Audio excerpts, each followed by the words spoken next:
Hello friends, welcome back to my kitchen. ಇವತ್ತು ಬೇಗ ಆಗುವಂತ ಹೆಲ್ದಿ ಆಗಿರುವಂತ ಒಂದು ಬ್ರೇಕ್ಫಾಸ್ಟ್ ರೆಸಿಪಿ ಶೇರ್ ಮಾಡ್ತಾ ಇದ್ದೀನಿ. ನಾನು ಇವತ್ತು ರಾಗಿ ರೊಟ್ಟಿ ಮತ್ತೆ ಕೋಕೋನಟ್ ಚಟ್ನಿ ತಿಂಡಿಗೆ. ರಾಗಿ ರೊಟ್ಟಿಗೆ ನಾನು ಸೊಪ್ಪು ಮತ್ತೆ ಕ್ಯಾರೆಟ್ ಆನಿಯನ್ ಹಾಕಿ ಮಾಡ್ತಾ ಇದ್ದೀನಿ. ಚಟ್ನಿ ಕೋಕೋನಟ್ ಚಟ್ನಿ, ಸಿಂಪಲ್ ಆಗಿ ಒಂದು ಕೋಕೋನಟ್ ಚಟ್ನಿ ಮಾಡ್ತಾ ಇದ್ದೀನಿ. ಮೊದಲು ಚಟ್ನಿಗೆ ಮೆಣಸಿನಕಾಯಿ, ಬೆಳ್ಳುಳ್ಳಿ ಮತ್ತೆ ಕರಿಬೇವಿನ ಸೊಪ್ಪನ್ನ ಹುರ್ಕೋಬೇಕು. ನಾನು ಅದಕ್ಕೆ ಒಂದು 1/4 ಟೀ ಸ್ಪೂನ್ ಅಷ್ಟು ಎಣ್ಣೆ ಹಾಕಿ ಇದಕ್ಕೆ ಮೆಣಸಿನಕಾಯಿ ಮತ್ತೆ ಬೆಳ್ಳುಳ್ಳಿನ ಮೊದಲು ಹುರ್ಕೋತೀನಿ. ಮೆಣಸಿನಕಾಯಿ ಇಷ್ಟು ಹುರಿದ್ಮೇಲೆ ಕರಿಬೇವಿನ ಸೊಪ್ಪು ಹಾಕೋಬೇಕು. ಕರಿಬೇವಿನ ಸೊಪ್ಪು ಹಾಕಿದ್ಮೇಲೆ 1 ನಿಮಿಷ ಬಿಟ್ರೆ ಸಾಕು, ಕರಿಬೇವಿನ ಸೊಪ್ಪು ಬೇಗ ಹುರ್ಕೊಳುತ್ತೆ. ಆಯ್ತು, ಇದು ಹುರಿದಿದ್ದು. ಇದನ್ನ ಸ್ಟವ್ ಆಫ್ ಮಾಡಿ ಇದು ಹಾರ್ಕೊಳಕ್ ಬಿಡೋಣ. ಚಟ್ನಿಗೆ ಬೇಕಿರೋದು ಒಂದು ಅರ್ಧ ಹೋಳಷ್ಟು ತೆಂಗಿನಕಾಯಿ ತುರಿ ತಗೊಂಡಿದ್ದೀನಿ. ತೆಂಗಿನಕಾಯಿ, ಫ್ರೆಶ್ ತೆಂಗಿನಕಾಯಿ. ಅದಕ್ಕೆ 1 ಟೀ ಸ್ಪೂನ್ ಅಷ್ಟು ಕಡಲೆ, ಮತ್ತೆ 1 ಇಂಚ್ ಅಷ್ಟು ಹುಣಸೆ ಹಣ್ಣು, ಒಂದು ಅರ್ಧ ಚಮಚಕ್ಕಿಂತ ಕಮ್ಮಿ, 1/4 ಟೀ ಚಮಚ ಅಷ್ಟು ಜೀರಿಗೆ, ಒಂದ್ ಸ್ವಲ್ಪ ಉಪ್ಪು, ಒಂದ್ ಸ್ವಲ್ಪ ಕೊತ್ತಂಬರಿ ಸೊಪ್ಪು, ಮತ್ತೆ ನಾವು ಮೆಣಸಿನಕಾಯಿ ಹುರಿದಿಟ್ಕೊಂಡಿದ್ವಲ್ಲ, ಬೆಳ್ಳುಳ್ಳಿ ಮೆಣಸಿನಕಾಯಿ, ಅದು ಇಷ್ಟೇ. ಚಟ್ನಿಗೆ ಹಾಕೊಂಡು ರುಬ್ಬೋದು. ಇಷ್ಟೇ ನೋಡಿ, ಕೋಕೋನಟ್ ಚಟ್ನಿ ತುಂಬಾ ಸಿಂಪಲ್ ಆಗಿರುವಂತದ್ದು, ಟೇಸ್ಟಿ ಆಗಿರುತ್ತೆ. ರೊಟ್ಟಿ ಜೊತೆ ತುಂಬಾ ಒಳ್ಳೆ ಕಾಂಬಿನೇಷನ್ ಇದು. ಈಗ ರೊಟ್ಟಿ ಮಾಡ್ಕೊಳ್ಳೋಣ. ಇಲ್ಲಿ ರೊಟ್ಟಿ ಹಿಟ್ಟು ಕಳ್ಸ್ಕೊಳಕ್ಕೆ ಒಂದು ಪ್ಯಾನ್ ಅಲ್ಲಿ ನಾನು ಒಂದು ಅರ್ಧ ಗ್ಲಾಸ್ ಅಷ್ಟು ನೀರ್ ಹಾಕ್ತಿದ್ದೀನಿ. ಇದು ಸರಿ ಮಾಡ್ಕೊಳಕ್ಕೆ, ಸರಿ ಅಥವಾ ಉಕ್ಕರಿಸಿದ ರೊಟ್ಟಿ ಅಂತಾರೆ ಇದನ್ನ. ಫಸ್ಟ್ ಒಂದ್ ಸ್ವಲ್ಪ ಸರಿ ತರ ಮಾಡ್ಕೋಬೇಕು ಇದ್ರಲ್ಲಿ, ಆಮೇಲೆ ಡ್ರೈ ಹಿಟ್ಟನ್ನು ಮಿಕ್ಸ್ ಮಾಡೋದು. ಅದಕ್ಕೆ ನೀರ್ಗೆ ಒಂದ್ ಸ್ವಲ್ಪ ಉಪ್ಪನ್ನು ಹಾಕಿ ಕಾಯೋಕಿಡ್ಬೇಕು. ನೀರ್ ಕಾಯ್ತಾ ಇದೆ. ಇದಕ್ಕೆ ಇವಾಗ ಒಂದ್ ಬೌಲ್ ಅಲ್ಲಿ 2 ರಿಂದ 3 ಟೇಬಲ್ ಸ್ಪೂನ್ ಅಷ್ಟು ರಾಗಿ ಹಿಟ್ಟು ತಗೊಂಡಿದೀನಿ. ಇದಕ್ಕೆ ನೀರ್ ಹಾಕೋಬೇಕು. ಇನ್ನು ಅರ್ಧ ಗ್ಲಾಸ್ ಇತ್ತಲ್ಲ, ಅದ್ ನೀರ್ ಹಾಕೊಂಡು ಮಿಕ್ಸ್ ಮಾಡಿ ಇದನ್ನ ಬಿಸಿನೀರ್ ಕಾದಿದ್ಯಲ್ಲ ಅದಕ್ಕೆ ಹಾಕ್ಬೇಕು.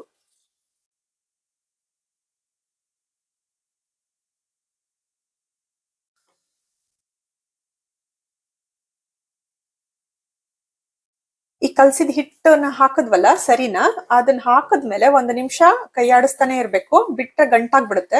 ಸೊ ಮೀಡಿಯಂ ಫ್ಲೇಮ್ ಅಲ್ಲಿ ಇಟ್ಕೊಂಡು 1 ನಿಮಿಷ ಕೈ ಆಡಿಸ್ತಾ ಇರಿ, ಅದು ಸ್ವಲ್ಪ ಗಟ್ಟಿ ಆಗ್ತಾ ಹೋಗುತ್ತೆ.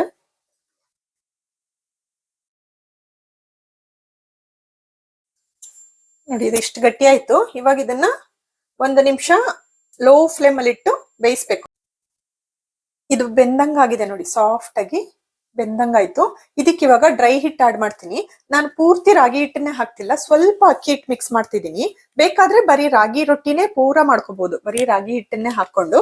ಇದಕ್ಕೆ ಅರ್ಧ ಬೌಲ್ ಅಷ್ಟು ರಾಗಿ ಹಿಟ್ಟು, 1/4 ಬೌಲ್ ಅಷ್ಟು ಅಕ್ಕಿ ಹಿಟ್ಟು, ಈ ಹಿಟ್ಟನ್ನ ಹಾಕಿ ಮಿಕ್ಸ್ ಮಾಡಿ 1 ನಿಮಿಷ ಲೋ ಫ್ಲೇಮ್ ಅಲ್ಲಿ ಇಟ್ಟು ಆಮೇಲೆ ಸ್ಟವ್ ಆಫ್ ಮಾಡ್ಬಿಟ್ಟು ತಣ್ಣಗ ಹಾಕ್ಬಿಡೋಣ. ಇಷ್ಟೇ ನೋಡಿ, ಕೋಕೋನಟ್ ಚಟ್ನಿ ತುಂಬಾ ಸಿಂಪಲ್ ಆಗಿರುವಂತದ್ದು, ಟೇಸ್ಟಿ ಆಗಿರುತ್ತೆ. ರೊಟ್ಟಿ ಜೊತೆ ತುಂಬಾ ಒಳ್ಳೆ ಕಾಂಬಿನೇಷನ್ ಇದು. ಈಗ ರೊಟ್ಟಿ ಮಾಡ್ಕೊಳ್ಳೋಣ. ರೊಟ್ಟಿಗೆ ಹಾಕೊಳ್ಳೋಕೆ ತರಕಾರಿಗಳು, 1 ಕ್ಯಾರೆಟ್ ತುರಿದಿಟ್ಕೊಂಡಿದೀನಿ, 1 ಆನಿಯನ್ ಸಣ್ಣದಾಗಿ ಕಟ್ಟಿ, ಎಷ್ಟು ಸಣ್ಣಗಾಗುತ್ತೋ ಅಷ್ಟು ಸಣ್ಣದಾಗಿ ಕಟ್ ಮಾಡಿ ಇಟ್ಕೊಳ್ಳಿ.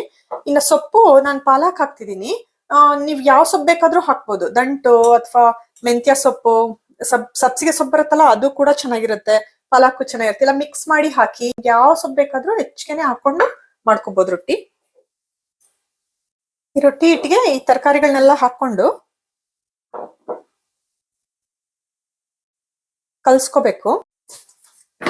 ಇದನ್ನ ಕಲ್ಸೋದು ಸ್ಪೂನ್ಗಿಂತ ಕೈಯಲ್ಲಿ ಕಲ್ಸಿದ್ರೆ ಚೆನ್ನಾಗಿ ಕಲ್ಸ್ಬೋದು ಹಿಟ್ಟನ್ನ. ಈಗ ಹಿಟ್ಟು ನೋಡಿ ತೆಳ್ಳಗಿದೆ ಅನ್ಸಿದ್ರೆ ಒಂದ್ ಸ್ವಲ್ಪ ಡ್ರೈ ಹಿಟ್ ಹಾಕೋಬಹುದು. ಇಲ್ಲ ಗಟ್ಟಿ ಆಯ್ತು ಅನ್ಸಿದ್ರೆ ನೀವು ಒಂದ್ ಸ್ವಲ್ಪ ಬಿಸಿನೀರ್ ಕಾಯಿಸಿ ಇದಕ್ಕೆ ನೀರ್ ಹಾಕೊಂಡು ಕಲ್ಸ್ಕೋಬಹುದು.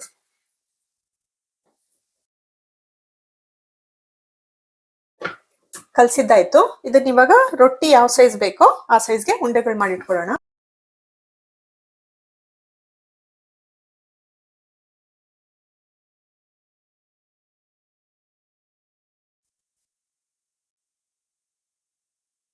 ಇಲ್ಲಿ ತವಾ ಕಾಯೋಕಿಡೋಣ.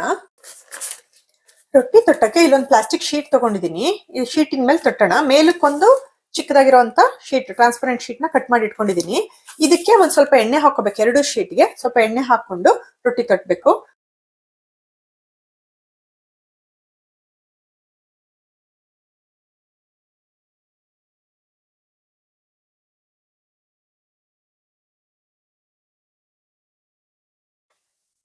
ಇದನ್ನ ಈ ತರ ಮೇಲ್ ಹಾಕೊಂಡು ತಟ್ಬೇಕು. ಈಸಿಯಾಗಿ ತಟ್ಬೋದು, ಕೈಗೆಲ್ಲ ಮೆತ್ತಾಕೊಳ್ಳಲ್ಲ.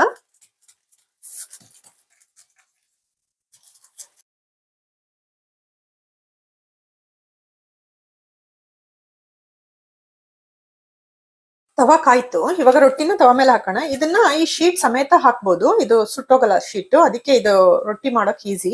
ಈ ರೊಟ್ಟಿ ತವಾ ಮೇಲೆ ಬರ್ಬೇಕು, ಆತರ ಮಡ್ಸಿ ತವಾ ಮೇಲೆ ಹಾಕೋಣ. ಇದನ್ನ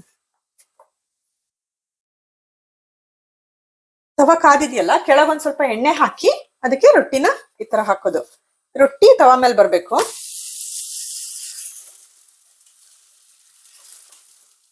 ಮೇಲಕ್ಕೂ ಒಂದ್ ಸ್ವಲ್ಪ ಎಣ್ಣೆ ಹಾಕ್ಬೇಕು. ರೊಟ್ಟಿನ ಮೀಡಿಯಂ ಹೈ ಫ್ಲೇಮ್ ಅಲ್ಲಿ ಬೇಯಿಸಿ, ಬೇಗ ಆಗುತ್ತೆ ಮತ್ತೆ ಸಾಫ್ಟ್ ಆಗಿರುತ್ತೆ. ಲೋ ಫ್ಲೇಮ್ ಅಲ್ಲಿ ಬೇಯಿಸಿದ್ರೆ ಬೇಗನೂ ಆಗಲ್ಲ, ಒರಟಾಗ್ಬಿಡುತ್ತೆ ರೊಟ್ಟಿ.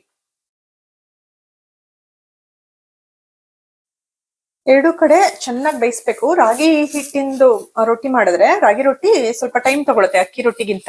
ಬೇಯಕ್ಕೆ ಸ್ವಲ್ಪ ಎಕ್ಸ್ಟ್ರಾ ಟೈಮ್ ಬೇಕು. ಸೊ ಎರಡು ಕಡೆ ಚೆನ್ನಾಗಿ ಬೇಯಿಸಿ. ಇಷ್ಟೇ, ರಾಗಿ ರೊಟ್ಟಿ ಮತ್ತೆ ಕಾಯಿ ಚಟ್ನಿ ಬ್ರೇಕ್ಫಾಸ್ಟ್ ರೆಡಿ ಆಯ್ತು. ತುಂಬಾ ಬೇಗ ಆಗುವಂತ, 30 ನಿಮಿಷದಲ್ಲಿ ಆಗುವಂತ ತಿಂಡಿ ಇದು. ತುಂಬಾ ಚೆನ್ನಾಗಿರುತ್ತೆ, ಟೇಸ್ಟಿ ಆಗಿರುತ್ತೆ. ಮನೆಯಲ್ಲೂ ಅಷ್ಟೇ, ಮಕ್ಕಳಿಂದ ವಯಸ್ಸಾದವ್ರವರೆಗೂ ಎಲ್ರಿಗೂ ಇಷ್ಟ ಆಗುತ್ತೆ.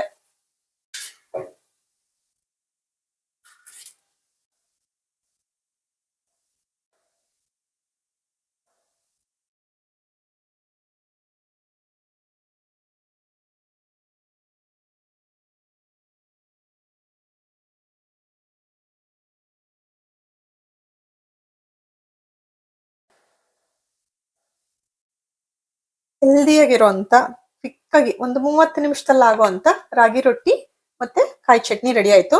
ಇದಕ್ಕೆ ತುಂಬಾ ಚೆನ್ನಾಗಿರುತ್ತೆ, ಮೊಸರು ಸ್ವಲ್ಪ ಇದ್ರೆ ರೊಟ್ಟಿ ಚಟ್ನಿ ಜೊತೆಗೆ ತುಂಬಾ ಟೇಸ್ಟ್ ಚೆನ್ನಾಗಿರುತ್ತೆ. ಈ ವಿಡಿಯೋ ನೋಡಿದಕ್ಕೆ ತುಂಬಾ thanks guys. Take care everyone. ಬಾಯ್.